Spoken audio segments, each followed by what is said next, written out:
পাহাড় এবং সমতলের মধ্যে স্থানিক দূরত্ব রয়েছে।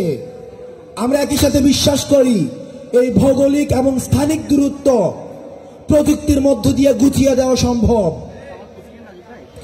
অন্তর্বর্তীকালীন সরকারের কাছে আমাদের আহ্বান থাকবে, পাহাড়ের মধ্যে যেই ধরনের সেবার ঘাটতি রয়েছে, বিশেষ করে স্বাস্থ্য এবং শিক্ষা, এই দিকটিকে বিশ্বমানের স্বাস্থ্য এবং শিক্ষা অতি দ্রুত সময়ের মধ্যে আপনারা পাহাড়ে নিশ্চিত করবেন। আমরা বিশ্বাস করতে চাই পৃথিবী হবে মানুষের, এখানে কোনো ধরনের ভেদাভেদ থাকবে না।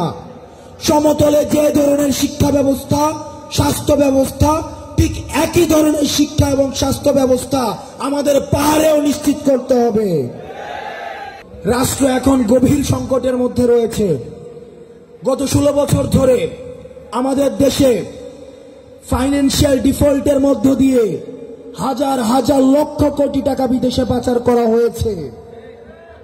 এত বছরে 11 লক্ষ কোটি টাকা বিদেশে পাচার করা হয়েছে। আমাদেরকে সতর্ক থাকতে হবে, যতদিন না পর্যন্ত আমরা দুর্নীতি বন্ধ করতে পারছি ততদিন পর্যন্ত আমাদের সার্বিক উন্নয়ন কার্যক্রম আমাদের কখনোই সম্ভব নয়। এই দুর্নীতি বন্ধের ক্ষেত্রে আমাদের যে ছাত্র নাগরিক রয়েছে, আমাদের অগ্রগণ্য ভূমিকা পালন করতে হবে।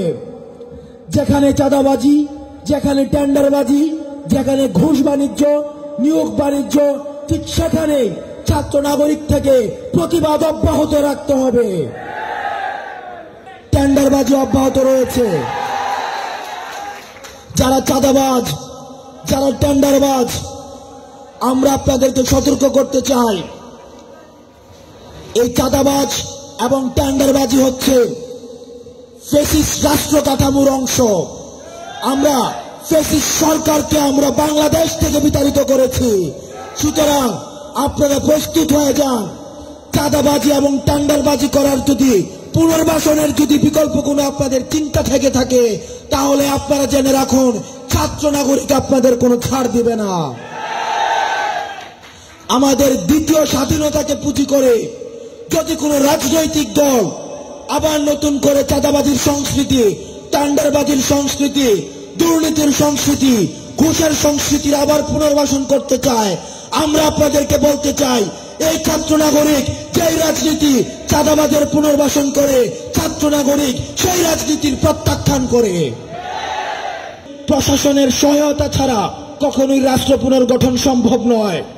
আপনাদের যে ভূমিকাটি রয়েছে সেই ভূমিকাকে আমরা অপরিহার্য মনে করি, কিন্তু আপনাদের ভূমিকাকে আমরা অপরিহার্য মনে করি, কিন্তু আপনার পোস্টকে আমরা অপরিহার্য মনে করি না।